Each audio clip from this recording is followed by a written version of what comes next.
16 दिसंबर के दिन मैं ऑडिटोरियम हॉल में था जहाँ पे सबसे ज़्यादा डेथ्स हुई, सबसे ज़्यादा जहाँ पर किल्स हुए।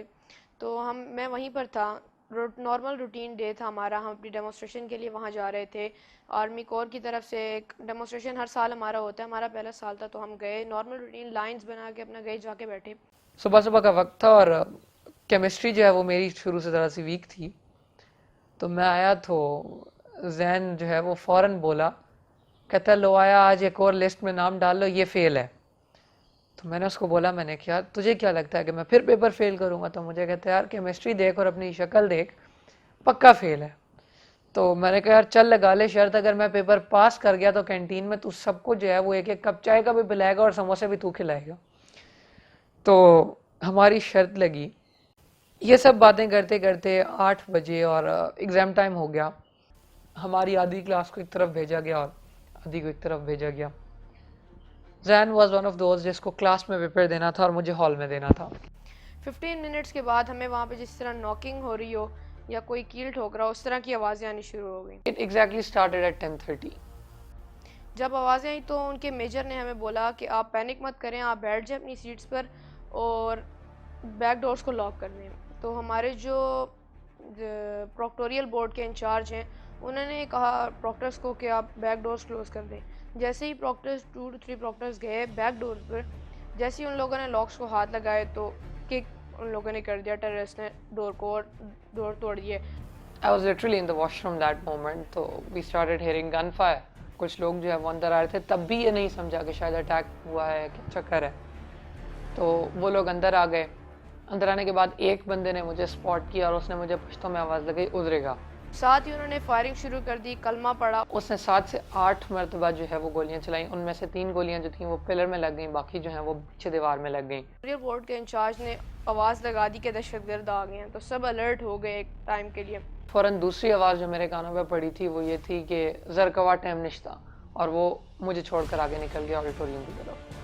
तो हम मैं उस वक्त फ्रंट रोज में बैठा था, मैं वहीं से भागा, लेकिन मैं दरवाजे में फंस चुका था बहुत बुरी तरह से, क्योंकि बहुत सारे स्टूडेंट्स थे जो हम वहाँ पर फंसे थे, टीचर स्टूडेंट। तो जो आर्मी कोर की तरफ से जो मेजर आए थे उनके एक गार्ड ने स्टेज पे से जंप करके डोर को किक कर दिया और तोड़ दिया। और मैं मुड़कर जो है वो एक जूनियर क्लास थी 7th डी, जिसमें मैं जाकर जो है आपको छुपा ली। मैं डोर समेत मिरर मेरे सामने इस तरह गिरा और मुझे लगा काफ़ी। मैं उठा, मेरा एक शू नहीं था, निकल गया पाँव से। भागा मैं एडमिन ब्लॉक में कॉन्फ्रेंस रूम में जाकर छुपा। मेरा अपना भाई जो था, he was in the auditorium and in the first I wasn't able to make sense कि अब मुझे क्या करना चाहिए, because if I am not be able to save him तो I won't be able to go back. एकदम से हमारे पीटीआई दोबारा वहाँ पर आए और उन्होंने हमें कहा कि आप निकलें यहाँ से, कॉलेज से बाहर निकलें। Being a senior I acted out. मैं बाहर निकला, बच्चों को पकड़ा जो बाहर कॉरिडोर्स में या ऐसी जगह पर बैठे हुए थे, तो उनको उठाकर अपने साथ में लेकर गया, क्लास में बंद किया। आई बैरिकेडेड द डोर्स। फिर शीशों के अंदर बैग्स रख दिया ताकि थोड़ा सा जो है वो इफ़ेक्ट कम हो जाए बुलेट्स का। मैं घर में ही थी क्योंकि मैं एक हाउस वाइफ हूँ। कुकिंग कर रही थी। उस दिन भी मैं अपने बेटे के लिए फेवरेट उसकी डिश बना रही थी, क्योंकि बेटा खाने में ज़रा चूज़ी था, तो मेरी ज़्यादा कोशिश होती थी कि मैं उसी की पसंद की चीज़ बनाऊं। कॉल आई और वो टेलीफोन असफंद की चाची का था और उसने मुझे कहा कि तुम टीवी देख लो। टीवी में देख लें कि आर्मी स्कूल में टेररिस्ट आए हैं, बच्चों को यरगमाल बनाया और धमाके हो रहे हैं। जैसे मैंने टीवी लगाया तो उसी पर एक इंजर्ड बच्चा था और उसकी टाई मुझे नज़र आई और मैंने फ़ौरन आइडेंटिफाई कर लिया। मैंने कहा हाँ, ये असफंद का ही स्कूल है। मैंने स्कूल कॉल की, बॉयज़ कॉलेज के प्रिंसिपल को फ़ोन किया और उनसे पूछा कि मुझे इस तरह पता चला है कि बॉयज़ कॉलेज पे अटैक किया है, तो क्या ये सच है? तो काफ़ी घबराई हुई उनकी आवाज़ थी। उन्होंने कहा कि अभी इस वक्त चारों तरफ फायरिंग है, मुझे आपकी आवाज़ बिल्कुल क्लियर नहीं है, लेकिन ऐसा है। नीचे पट्टी चल रही थी कि धमाके की आवाज़ सुनी गई, एक और धमाके की आवाज़ सुनी गई और ज़ख्मियों को और अस्पताल ट्रांसफ़र किया जा रहा है। फिर इसके बाबा को फ़ोन किया और मैंने कहा आप इसके स्कूल चले जाओ। मैं अपने ऑफिस में बैठा हुआ था कि मुबीन की अम्मी का फ़ोन आया कि इस तरह से जो है आर्मी पब्लिक स्कूल पे अटैक हुआ है और बम ब्लास्ट हो रहे हैं और फायरिंग हो रही है। तो मैं फिर वहाँ से जब निकला हूँ तो काफ़ी रास्ता है, चूँकि रोड सारे ब्लॉक थे। गाड़ी मैंने छोड़ दी, मोटरसाइकिल पे गया, मोटरसाइकिल का भी रास्ता नहीं था, तो फिर मोटरसाइकिल भी मैंने रास्ते में छोड़ी और मैं पैदल गया हूँ। पैदल जितना मुझे पता नहीं कि वो पैदल रास्ता मैंने किस तरह तय किया। बहुत से लोग जो है वो आर्मी पब्लिक स्कूल के इर्द गिर्द जमा हुए थे और तमाम फोर्सेस जो थी, पुलिस, आर्मी, एफसी, वो तमाम वहाँ पहुँच गई थी और जो है किसी को सूरत हाल का तकरीबन मुकम्मल अंदाज़ा नहीं हो रहा था कि क्या हो रहा है या नहीं हो रहा है। हर चीज़ बिल्कुल कंप्लीटली, जिस तरह पेशावर कंप्लीटली सुन हो गया हो, हर चीज़ बंद हो गई, कंप्लीटली स्टिल हो गई हर चीज़ बिल्कुल।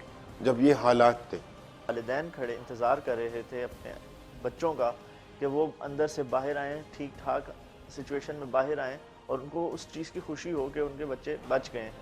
पीएस के जो है वो बैक साइड से गया तो वहाँ जो है टॉडलर और नर्सरी के बच्चों को डिफेंस पार्क में जमा किया हुआ था। तो मैंने कहा कि शायद मुबीन शहीद और दूसरे बच्चे जो एपीएस बॉयज़ के थे वो भी वहाँ पे आ गए होंगे। कुछ छोटे बच्चे थे लेकिन उसमें जो है ना बड़े बच्चे कोई नहीं थे इस तरह के। तो ऐसे वालिदैन भी खड़े थे जिनके बच्चों की लाशें हॉस्पिटल पहुंच चुके थे और उनको हॉस्पिटल पे जो वहाँ पे जो उनके अजीज़ उनको बच्चों को देख रहे थे वो उनको वहाँ से रिसीव करने के लिए जाते थे। जब उनको फ़ोन आता था कि आपका बच्चे की बॉडी मिल गई है या आपका बच्चा ज़ख्मी हो गया तो वो वहाँ से मूव कर देते थे। और वो जो ब्रिगेडियर था उसने मुझे कहा कि आप इस तरह कर ले, अगर डिफेंस पार्क में नहीं है तो फिर आप सीएमएच पहुँच जाए। तो फिर तो नीचे ज़मीन पता नहीं थी कहाँ चली गई पाँव से। मेरे वालिद साहब, मेरे तायाजाद भाई, हमारे और रिलेटिव्स जो पेशावर में रहते हैं वो जैन को तलाश कर रहे थे। मेरे वालिद साहब अंदर से फायरिंग की और धमाकों की आवाज़ें सुन रहे थे और हर धमाके के बाद एक दफ़ा जितने पेरेंट्स वहाँ पे खड़े थे वो अपना टेम्परामेंट लूज़ कर देते थे। क्या इस धमाके के बाद कुछ बचने का चांस है? इस धमाके के बाद तो कुछ भी नहीं बचा होगा, सब कुछ ख़त्म हो गया होगा। लेकिन उसके बाद फिर फायरिंग स्टार्ट हो जाती थी। लेकिन चूँकि कोई अपने बच्चों के बारे में इस तरह सोच ही नहीं सकता कि वो उनको छोड़ के जा सकते हैं, इस वजह से माँ बाप आखिरी दम तक अपने आप को उनको हासिल करने के लिए वहाँ पे उनका इंतज़ार कर रहे थे। तो एक रिस्क लेने की सोची। रिस्क ये था कि जहाँ से ये लोग अंदर हैं वहाँ ये लोग दोबारा नहीं गए होंगे, तो मैं ये रास्ता इस्तेमाल करते हुए कॉलेज विंग की बिल्डिंग की तरफ जाता हूँ। रास्ते में कॉलेज विंग की जो बिल्डिंग है उस तरफ जाते हुए आई could see the auditorium, but वहाँ जो है वो ब्लड की स्मेल के अलावा और मुझे जो है वो कुछ समझ नहीं आया कि क्या था। उसके बाद I moved on towards the college side. अब कुछ इस तरह के स्टूडेंट्स थे कि अब उन लोगों ने इनके साथ हाथापाई की। अब कुछ एक सेकंड ईयर का स्टूडेंट था, उसने एक तरह उसको फर्स्ट फ्लोर से नीचे गिरा दिया। हालांकि उसके माउथ में बुलेट लग चुकी थी, बिल्कुल इस जगह पर निकल गई इस तरह से, लेकिन उसने फिर भी उसको फर्स्ट फ्लोर से गिरा दिया। मतलब उन्होंने देखा कि हमें एक फ़ाइट है, कि हम इस तरह इतनी बुज़दिल कौम नहीं है कि हम बिल्कुल फ़ाइट ना करें उस बैटल फील्ड पर, कि हम बस छोड़ दें, हाथ हिम्मत हार के बैठ जाओ और एक कोने में बैठ जाएं कि बस अभी हमें आएगा कोई बचाएगा। नहीं, हमने खुद बहुत फ़ाइट किया। अब एम्बुलेंसेस तो नहीं आई तो हम लोगों ने खुद अंदर, ये मेडिकल के जितने भी स्टूडेंट्स थे उन लोगों ने सब ने ये ट्रीटमेंट का काम शुरू कर दिया। तो इसकी वजह से काफ़ी बच्चे बचे, बहुत सारे बच्चे, मतलब वुंडेड जितने भी थे बच गए। दोस्तों की तरफ गया टू द क्लासरूम। जब क्लासरूम में गया तो the only thing that I could see was blood and nothing else. There were no bodies, nothing else. सोचा ये कि शायद फायरिंग हुई है, लगी हैं दोस्तों को, लेकिन ये भागने में कामयाब हो गए। और इसी सोच के साथ उस क्लासरूम से बाहर निकला और वापस जब बाहर निकला तो I could hear footsteps of them coming in. जो मेरा दोस्त था प्रॉक्टर, वो भी जैसी फायरिंग स्टार्ट हुई तो भागा। उसके कान पर बुलेट लग गई और उसका कान आप कह सकते हैं आधा हो गया था बुलेट से। मेरे ख्याल हार्डली 40-45 सेकेंड्स की जो है वो विंडो थी जो वहाँ पे मेरे पास थी, एंड आई रैन आउट। और जो मेरा दूसरा दोस्त था वो सीट्स के दरमियान में ही छुपा हुआ था। वो सीट्स के दौरान छुपा था, तो पहले तो वो छुपा रहा, उसको कोई मतलब डेंजर नहीं रहा। वो दहशतगर्द जब फायरिंग करके रोज़ में से निकल गए कुछ भी नहीं हुआ। लेकिन जब वो थोड़ा सा उसने मूवमेंट की तो चेयर की थोड़ी सी आवाज़ हुई। was round about 11:30 and all of a sudden एक दरवाजे पे जो है वो आवाज़ आती है एंड बिल्कुल चुप हो जाते हैं सब लोग। वो आवाज़ इंडिकेट करती है कि शायद दरवाजे के बाहर कोई खड़ा है और सब डर जाते हैं। तो I take a step forward और मैं अपने टीचर को कहता हूँ कि सर मैं बाहर निकल रहा हूँ। तो मेरे टीचर मुझे जो है वो गाली देकर और वो मुझे बिठाते हैं, वो मुझे कहते हैं यार तुम चुप करके बैठ जाओ, खुद तो मरोगे, हमें भी साथ में मरवाओगे। तो उनसे मैंने एक बात बोली, मैंने कहा sir even if I don't come back lock the doors, मैं नहीं आऊँगा तो नहीं आऊँगा। तो उस दहशतगर्द ने दोबारा उसे देख लिया, वो उसकी तरफ गया और उसके हेड पर इस तरह करके बिल्कुल उसने बुलेट्स चलाई, बिल्कुल इस तरह उसने हेड पे बुलेट्स चलाई। उसकी किस्मत थी कि एक उसके यहाँ से चली गई, एक यहाँ से और एक इस जगह को लग के निकल गई। जब वो ब्लीडिंग हुई तो वह टेररिस्ट समझा कि ये इसके सर में बुलेट लगी है एंड इज डेड, लेकिन वो उस टाइम से ठीक था, उसने भी एक फेक डेथ शो कर दी कि आई एम डेड। मैं बाहर निकला और जो नेक्स्ट सीन मेरे सामने था, एक बच्चा 8th क्लास का probably, he was hanging in the door, उसकी जो जर्सी थी वो दरवाजे में फंसी हुई थी and the one thing he could say was कि काश मुझे भी कोई बचा लेता। And that too a certain amount triggered मेरे अंदर का जो एक लॉक्ड बंदा था, उसको उसने बाहर निकाल दिया। दहशतगर्द उससे आया, उन्होंने उसको उठाया, चेक किया बाकायदा कि उसके भी यहाँ लगी थी, वो समझे कि इसके हेड पे बुलेट लग गई और ये भी मर गया, लेकिन वो भी फेक डेथ शो कर रहा था। उसने हमें बताया काफ़ी कुछ मुझे कि वो मेरे पे इस तरह गन रख रहे थे गरम, उसकी जो बिल्कुल सामने से होता है गन का एरिया, वो रख रहे थे, चेक कर रहे थे कि जिंदा हो कि नहीं। कहते उसने मुझे कहा कि मैंने काफ़ी बेयर किया उस टाइम पर। बाजू जो है वो दरवाजे के लॉक में फंस चुकी थी, तो 1 मिनट की स्ट्रगल के बाद उसको मैं दरवाजे की उस लॉक में से बाहर निकालने में कामयाब हुआ और उसको मैं अंदर ले गया। जब मैं उसको अंदर लेकर गया तो जब उसको इवेल्युएट किया उसके वुंड्स को, तो उसको 3 से 4 गोलियां लगी थी। One of them was lethal, जो उसको माउथ से जाकर जो है वो उसकी गर्दन में फंस चुकी थी गोली, उसका जॉ टूटा था and I remember the bullet hanging just over here. Stage पे गए, फिर लेट गए, फिर वो दहशतगर्द अंदर आ गए, फिर से आगे वो उन्होंने फिर चेकिंग शुरू कर दी, कोई रह गया, कोई जख्मी है कोई, फिर उन्होंने मारना शुरू कर दिया, फिर वो दोबारा चले गए। तो जब उसको देखा तो ये सोचा कि यार इसने नहीं बचना, लेकिन then I thought to myself who am I, try करना तो बनता है। The next thing I did was कि उस बच्चे को पकड़ा and I tried to take that bullet out. उसके यहाँ पे एक छोटा सा स्कार था नेक में जहाँ से ब्लीडिंग हो रही थी, तो आई plucked my 2 fingers in his neck and I tried to take out that bullet that I did. इसी दौरान पीछे गए तो एक दहशतगर्द ने स्पॉट कर लिया था जाते वक्त बैक साइड पे।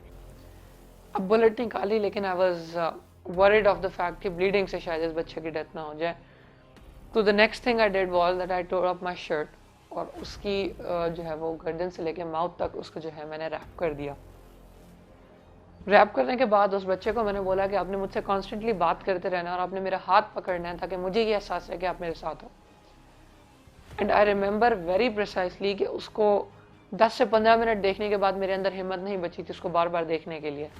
तो मैं उससे बार बार बात ज़रूर कर रहा था, लेकिन मुझे बहुत अच्छे तरीके से याद है कि अपना मुँह अपने कोट में छुपा लिया था, so that I may exclude the details of the scene. उससे जब इन्होंने देखा उसने फायरिंग स्टार्ट की, लेकिन ये लोग फिर भागे बहुत तेज और पीछे तो उस टाइम आर्मी काफ़ी आ चुकी थी। एक बच्चा मेरे पास बैठा था and we were all together waiting for our death on a most possible scenario, जो हम इंतज़ार कर रहे थे कि अभी दरवाज़ा खुलेगा और हम लोगों की ज़िंदगियाँ ख़त्म हो जाएंगी। एक ऐसे मोमेंट में एक बच्चा उसने मेरी टांग खींची एंड ही इज़ लाइक भाई मेरी बात सुने। मैंने कहा जी। मुझे कहता है भाई मैं मरना नहीं चाहता, मेरी तो अभी शादी भी नहीं हुई। तो मैं उसकी बात पे हंसा, मैं इनोसेंस पे उसकी हंसा और मैंने उसको पलटा के जवाब दिया यार मैं तुम्हें शादीशुदा नज़र आ रहा हूँ। तो पॉइंट बीइंग कि वहाँ पे बच्चों के emotions up to a certain level were on a fact कि वो ज़िंदा रहना चाहते थे, लेकिन उनको आगे ये भी नज़र आ रहा था कि शायद हम जिंदा नहीं बचेंगे।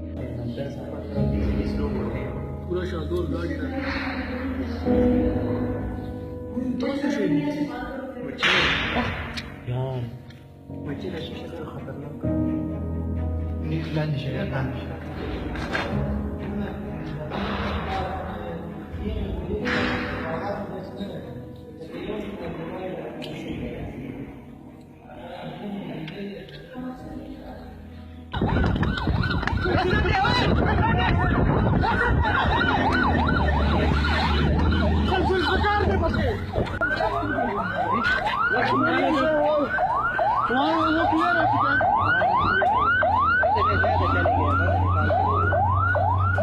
At this moment, we've just received information that the death toll has risen to around 20 people, which includes 17 children and teachers. अभी भी स्कूल के अंदर ही मौजूद हैं। 6 से 7 अफराद हैं जो स्कूल में मुसल्लह अफराद जो कि दाखिल हुए हैं। This was a well-planned massacre, a bloody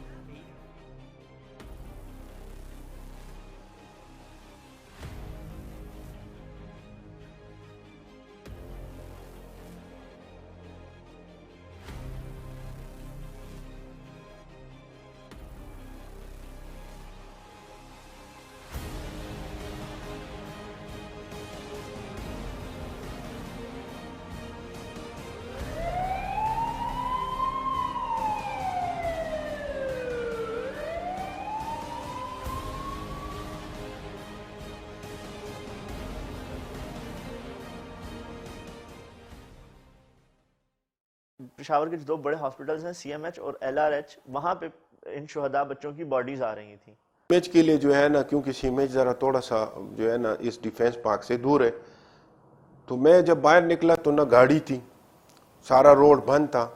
एक मोटरसाइकिल वाला आ रहा था और मोटरसाइकिल वाले को मैंने वो भी समझ गया कि देयर इज समथिंग, क्योंकि मैं जिस हालत में था वो समझ गया वो लड़का, और उसने मुझे कहा कि कहाँ जाने। मैंने कहा बेटा अगर मुझे थोड़ा सा आप CMH तक ड्रॉप कर ले तो बड़ी मेहरबानी। तो उस बंदे ने कहा कि क्यों नहीं, लड़का था छोटा सा, उसने मुझे मोटरसाइकिल पे बैठा के CMH पहुँचा दिया और गेट पे छोड़ दिया। फिर मैं CMH की तरफ चली गई और जब मैं वहाँ पहुँची, इसके पापा मुझे बिल्कुल सामने गेट के पास नज़र आए। उनके साथ और भी फैमिलीज़ के सारे आदमी मौजूद थे। उन्होंने मुझे कहा CMH में हमारा बच्चा नहीं है। मैंने कहा आपने सही चेक किया है? उन्होंने कहा मैंने सब जगह देखा है, किसी इंजर्ड में वो नहीं है। और मेरे माइंड में बिल्कुल बात ही नहीं आई कि मैं उनको कहती कि आप डेड बॉडी में देख लें। जैसे ही हम बैक डोर की स्टेयर्स पे हम चढ़े तो दहशतगर्द ने देख लिया, उसने फायरिंग स्टार्ट कर दी। जैसे उसने फायरिंग स्टार्ट कर दी तो हमारे जो बाउंड्री वॉल है कॉलेज की, वो इस तरह के 1 to 2 मीटर्स हाई है आउटसाइड ग्राउंड रोड से। तो हम बिल्कुल उस रोड पे लेट के क्या हमें कोई फायरिंग बुलेट लगे ना। I remember when I was being taken out, जब SSG 2 बजे आई, they came at 140, 145 and हमें निकालने के लिए जब उन्होंने एफर्ट्स की, हमारे बिल्कुल विंडो के साथ एक टूरिस्ट खड़ा था। 2:30 बजे के करीब वालिद साहब को और तायाजाद भाई को फ़ोन आया हॉस्पिटल से। They shot him and they came towards us. वहाँ से जैसे ही चला गया तो हम जितने भी लड़के थे ज़ख्मी जो सब भाग रहे थे, भागे हम तो पीछे ही हमारे गैरिजन एक जो कॉलोनी है वहाँ पर एक, तो हम वहाँ पर जाके सब ठहरे। LRH चले गए। जब हम वहाँ चले गए तो एक एक बच्चे को मैंने देखा, सारी डेड बॉडीज़ पड़ी हुई थी। एक एक का कफन उठा उठा के मैंने देखा और मैं कह रही थी या अल्लाह शुक्र है इसमें मेरा बेटा नहीं है। एक एक का मैं डेड बॉडी का कफन उठा के देख रही थी और कह रही थी अल्लाह का शुक्र इसमें नहीं है। फिर हमने सब जगह वहाँ तलाश की। ICU जो था उसमें भी सब चेक कर लिया, इवन के ऑपरेशन थिएटर के बाहर लिस्ट लगी थी। मैं वो दरवाज़ा खोल के अंदर जाने लगी कि मुझे ऑपरेशन थिएटर में देखने दें, मेरा बच्चा वहाँ पड़ा होगा। लेकिन उन्होंने कहा बीबी आप सिर्फ बाहर लिस्ट देख लें, अगर इस लिस्ट में आपके बच्चे का नाम है तो इसका मतलब है कि अंदर बच्चा है। उस लिस्ट मैंने सब चेक कर ली, कहीं पर भी हमारे बच्चे का नाम नहीं था। वहाँ गए, वहाँ जाके देखा तो जैन वहाँ पे उनको कॉफिन में मिला। CMH की तरफ जब हम रास्ते में जा रहे थे तो हमें कॉल आ गई कि आप बस घर जाएं, CMH मत आएं, इससे कि हमें डेड बॉडी मिल चुकी है और आप लोग घर जाएं और जाएं हुजरा तैयार करें, ऐलान करें, उसके जनाजे का ऐलान करें, इसलिए कि ही इज़ नो मोर। बस गाड़ी में बहुत चीखें मारी, बहुत चीखी चिल्लाई, कुछ भी नहीं कर सकती थी मैं। जब घर 4 बजे तकरीबन हो रहे थे, उस टाइम 4 बजे मैं घर पहुंची और 4:15 पर एम्बुलेंस में उसकी डेड बॉडी हमारे घर पहुंच गई। इतने में मेरे भाई का फ़ोन आया, वो अमेरिका में होते हैं। उन्होंने मुझे फ़ोन करके कहा कि आपको मुबारक हो कि आप और इकबाल भाई दोनों शहीद के माँ बाप बन गए हैं। वहाँ मेरे रिलेटिव्स भी थे, उन्होंने उनकी डेड बॉडी जो है आइडेंटिफाई की। तो मैं भी गया, वहाँ पे भी जो ब्लॉक में तमाम बच्चों की लाशें पड़ी हुई थी। जिस वक्त मुझे पता चला उसके तकरीबन आधे घंटे के बाद जैन को घर ले आए उसके बाबा। 4:30 पे मुझे मेरा बेटा मिला। आखिरी वक्त तक मैं यही वो कर रही थी कि मेरा बेटा खुद अपने पाँव पे आएगा माँ के पास, लेकिन नहीं, वो दूसरों के कंधों पे आया। तो बस आप नहीं सोच सकते कि जब एक बच्चे को आप यूनिफॉर्म में भेजते,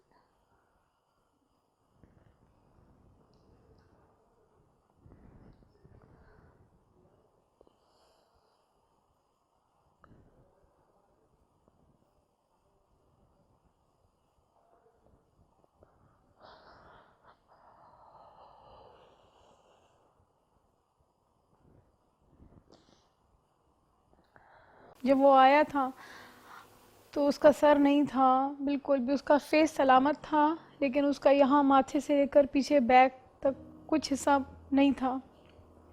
मैं एकदम जैसे ही उसका जनाजा घर आया, मैं एकदम उसको उठाने के लिए, उसको प्यार करने के लिए मैं आगे बढ़ी। जब मैंने उसका जैसे ही हाथ मैंने उसके सर के नीचे रखा तो उसका वो सर का हिस्सा बिल्कुल था ही नहीं, वो बिल्कुल सॉफ्ट था, इसलिए कि वो उसका हिस्सा था ही नहीं, सारा रुई और पट्टियों में बंधा हुआ था। वो मेरा हाथ अंदर जाता जा रहा था, इवन कि मेरे हाथ में ब्लड भी लग गया था, इसलिए कि उसके उस ज़ख़म से मुसलसल ब्लीडिंग हो रही थी। बस मैं कुछ भी नहीं कर सकती थी, मेरे सामने पड़ा था, मैंने उसको पूरा चेक किया, हर चीज़ देखी, वो मेरा ही बेटा था। उसने ये आखिरी रात मेरे साथ गुजार ली, जो हमेशा से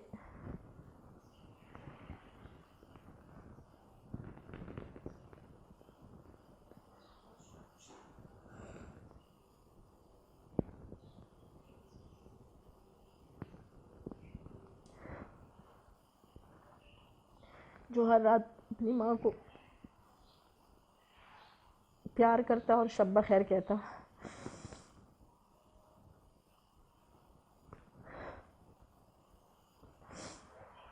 उस रात उसने मुझे नहीं कहा। मैं तरसती रही उसकी आवाज़ के लिए कि बेटा इतना मुझे कह देगा, मम्मा आखिरी दफ़ा ये शब्बा खैर कह रहा हूँ।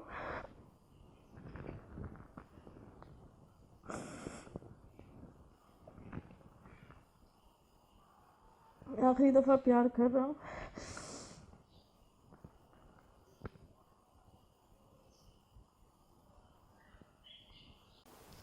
उसकी टांगें बहुत ज़्यादा ज़ख्मी थी, लेकिन हमारे ख्याल में जो बुलेट उसके सीने में लगी थी वो उसकी शहादत का सबब बनी होगी। डॉक्टर से पता किया था, इसके डेथ पे सर्टिफिकेट पे भी उन्होंने जो दिया था हमें, जब डॉक्टर से बात हुई तो उसने कहा है कि इसको एक गोली दूर से लगी है और 2 बुलेट्स करीब से लगी हैं। सारी रात उसके सर से खून रस रहा था और उसके चेहरे पे एक मुस्कुराहट थी, ऐसी मुस्कुराहट कह रहा था, मम्मा हम जीत गए, मम्मा हम जीत गए, हमने दहशतगर्दों को हरा दिया। हमेशा से कहता था, मम्मा हमने जीतना है, कलम के ज़रिए जीतना है, बंदूकों के ज़रिए नहीं। अगर आपने देखा भी होगा, सुना भी होगा, मुबीन ने अपना ये कोट दिया था कि वो smile is stronger then your guns. उसने अपने वाकई अपनी मुस्कुराहट के ज़रिए वो जीत गया।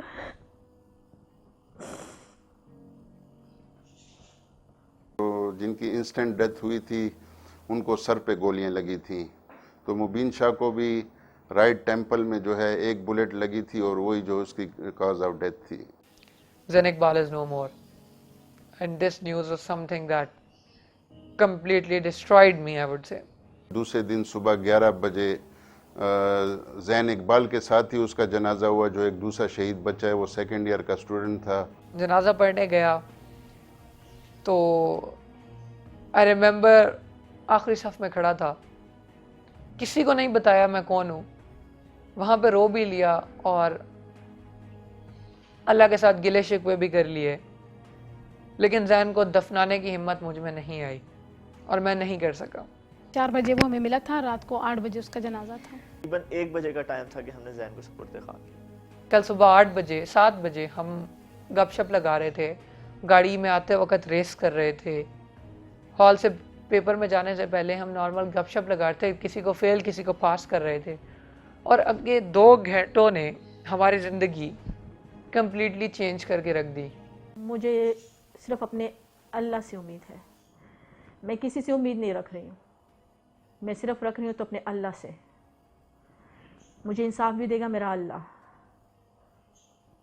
हाँ, जिस दिन मेरे बेटे के कातिल का मुझे पता चला, मैं बजाते खुद माँ, मैं अपने बेटे का बदला लूँगी क्योंकि ये कुरान में आया है, ये कुरान में आया है कसास का, और मैं अपने बेटे के कातिलों को कभी माफ़ नहीं करूँगी। जिस दिन मुझे अपने बेटों के कातिलों का पता चला, मैं खुद अपने बेटे का बदला लूँगी, क्योंकि मेरा बेटा मुझसे पूछता है मम्मा मुझे इंसाफ मिलेगा या नहीं।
इकबाल 2 अक्टूबर 1995 में पैदा हुआ। जैन नाम का मतलब ही है खूबसूरत।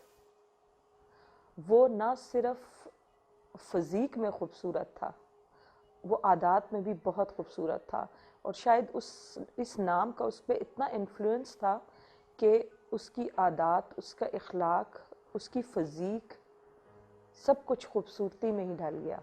दोपहर को वालदा स्कूल से थकी हुई आती थी तो वो सो जाती थी, और हमें भी ख़ास इंस्ट्रक्शन होती थी कि सो जाओ। जिस दिन वालिद साहब घर में होते थे तो वालिद साहब के डर से सो जाते थे, और जिस दिन वालिद साहब अपने काम से चले जाते थे उस दिन हम लोग खूब शैतानियाँ करते थे। ख़ास शैतानियाँ घर की छत पर जाकर साए में बैठ के, तो हम मिट्टी इकट्ठी करके तो उससे दीवार बनाते थे। कोई नई चीज़ लेकर आई हूँ बाज़ार से, चाहे वो क्रॉकरी में से है तो चाहे वो खिलौनों में से है, वो चंद दिन के बाद वो गायब हो जाती थी। तो मैं कहती थी, वो चूँकि बहुत सारी मसरूफियत होती थी तो मैं समझती थी कि वो मिसप्लेस हो गई है, वो मिल नहीं रही। लेकिन वो चंद दिनों के बाद किसी कैबिनेट में से, किसी कबर्ड में से निकल आती थी, और वो टूटी भी मिलती थी। तो मुझे फ़ौरन पता चल जाता था कि ये जो इतने टाइम से हमें नज़र नहीं आ रही, तो वो जैन से टूट गई है और जैन ने उसको संभाल लिया है। सॉरी टू से, लेकिन वो कहते हैं ना, एक बेस्ट फ्रेंड के लिए जब तक आपके मुंह से गाली ना निकले वो एक बेस्ट फ्रेंड नहीं होता। तो I would say that he was a moron, an idiot in my life. और उस इडियट ने इस एक पागल आदमी को जिंदा रहना सिखाया। I was somebody who was dealing with depression from 3 years. मुझे कहा करता था, यार तू ना किसी दिन मुझे अपने घर चावल खाने पे बुला लेगा, तू नहीं होगा और तेरे हिस्से के चावल जो है ना वो मैं खा रहा हूँगा। तो मैं उसको अक्सर कहा करता था, यार मुझे मार के चावल खाने की तुझे क्या ज़रूरत है, तू मेरे घर ऐसे ही आता, तुझे मैं चावल खिला देता हूँ। तो वो कहा करता था, नहीं जो मज़ा तुझे मार के चावल खिलाने में खाने में आएगा ना, वो ऐसे नहीं आएगा। तो जब वो नहीं रहा और उसके बाद उसके घर मुझे इनवाइट किया गया, तो the one thing that I remember very specifically, जब वो चावलों की प्लेट मेरे सामने आई तो आई थ्रू इट अवे, बिकॉज उसका वो एक जुमला मेरे कानों में रेजोनेट कर रहा था। आखिरी दिन भी हम बहुत ज़्यादा बातें कर रहे थे और मुझे इस बात की कम से कम इस बात की मेरा दिल बहुत मुतमईन है कि मैंने आखिरी रात उससे बहुत ज़्यादा बातें की। मुझे नहीं पता था कि वो सुबह नहीं होगा। इस टाइम जब हम रात को तकरीबन कोई 6-7 ओ क्लॉक थे और वो सबक बैठ के पढ़ रहा था, मुझे नहीं पता था कि कल 6-7 ओ क्लॉक तुम नहीं होगे। हिफ्ज़ कुरान था मेरा बेटा और 17 पे पारे हिफ्ज़ कर लिए थे, 13 उसके रह गए थे। मतलब वो इस तरह था कि वो हिफ्ज़ के साथ साथ अपनी स्टडी को भी उन्होंने मतलब हमेशा से पोजीशन भी अपनी लेता रहा, क्योंकि दोनों काम करना बहुत मुश्किल है, दोनों को एक साथ मैनेज करना। साथ में वो अच्छा फुटबॉलर भी था और मेसी उसका जो है वो फेवरेट प्लेयर था। तो मैं उसको इनकरेज करता था कि आप बेटा, अगर आप फुटबॉल के लिए इतना ही शौक़ है तो मैं आपको इंग्लैंड इसके लिए भेज दूंगा।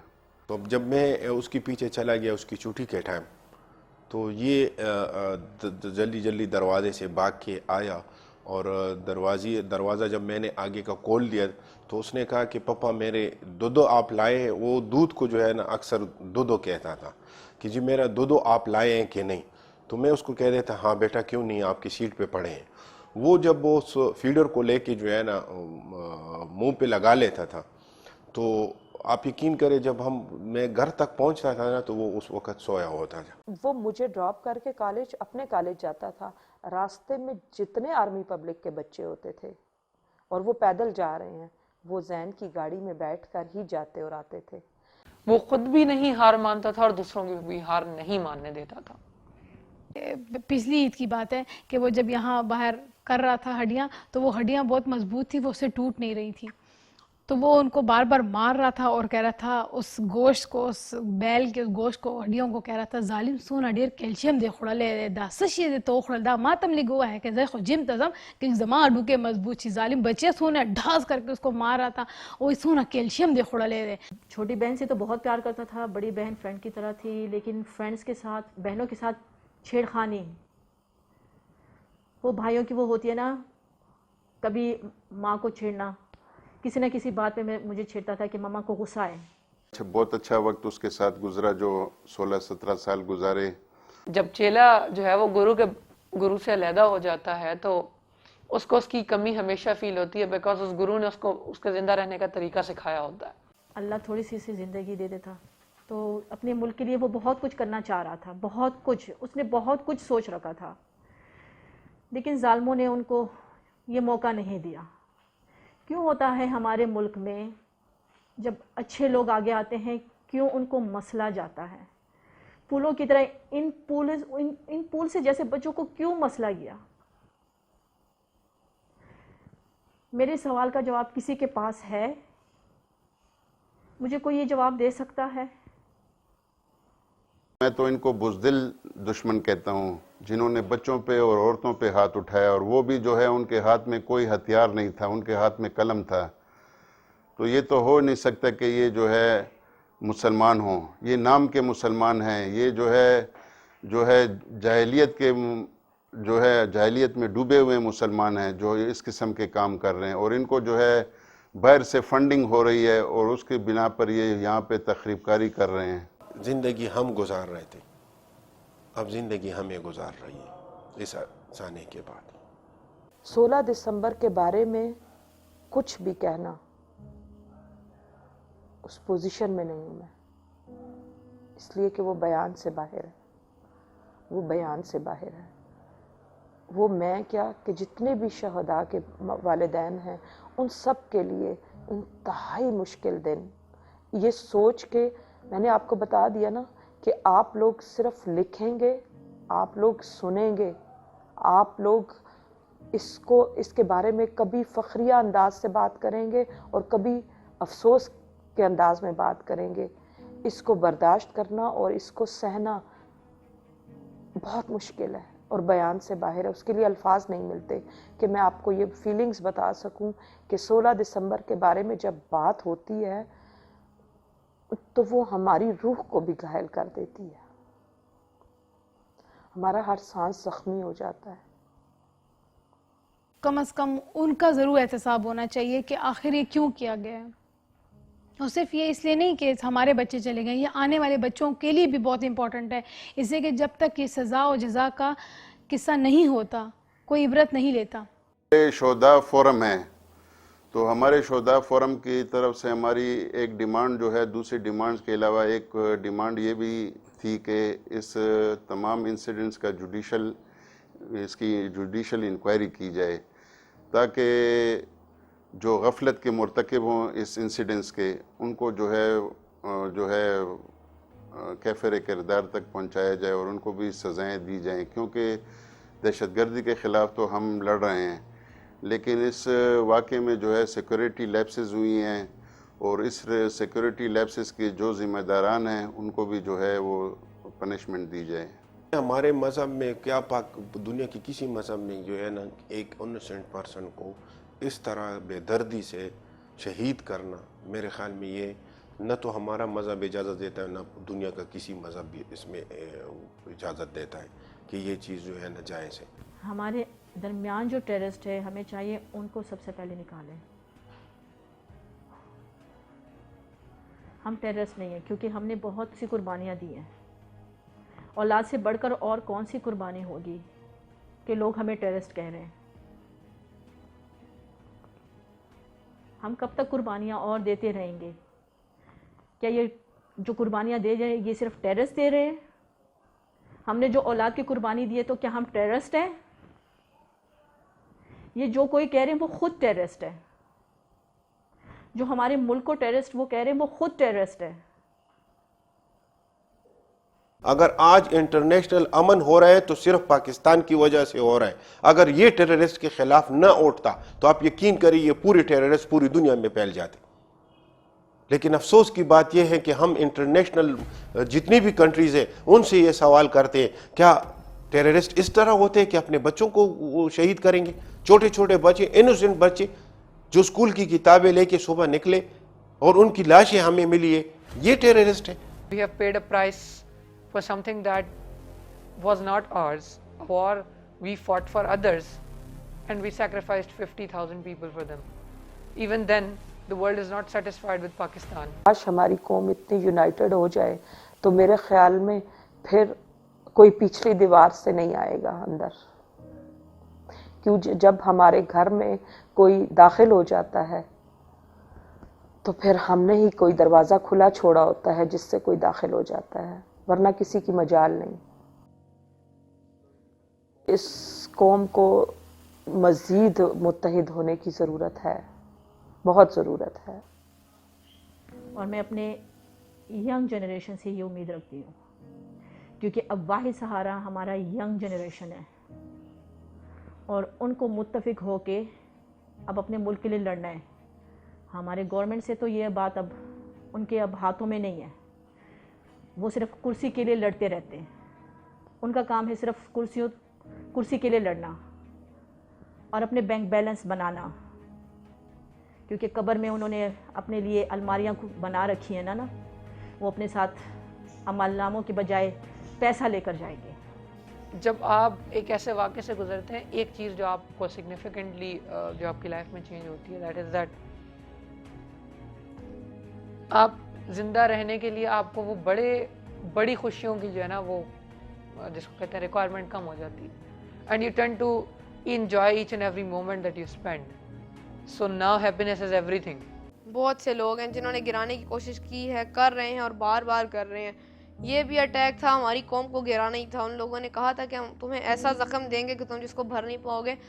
दिया उन्होंने ज़ख्म, बिल्कुल ऐसा दिया कि हम जिसको नहीं भर सकते। अब बिल्कुल जो चले गए वापस तो नहीं ला सकते अब हमने, लेकिन अब हम पे एक ये फीलिंग अब आ जाएगी कि अब हम इनको नहीं छोड़ेंगे। पहले एक कॉम्पनसेशन होती थी कि चलो कुछ रहम भी होता है, लेकिन अब कुछ रहम नहीं, अब नो मर्सी, अब तो मतलब किल एवरीथिंग। नहीं गिराया तो नहीं, मतलब हमें और खड़ा कर दिया, गिराने आए थे, लेकिन हम उस दिन जिस तरह खड़े हो गए वो खुद देख के डर गए होंगे कि हम कौन है।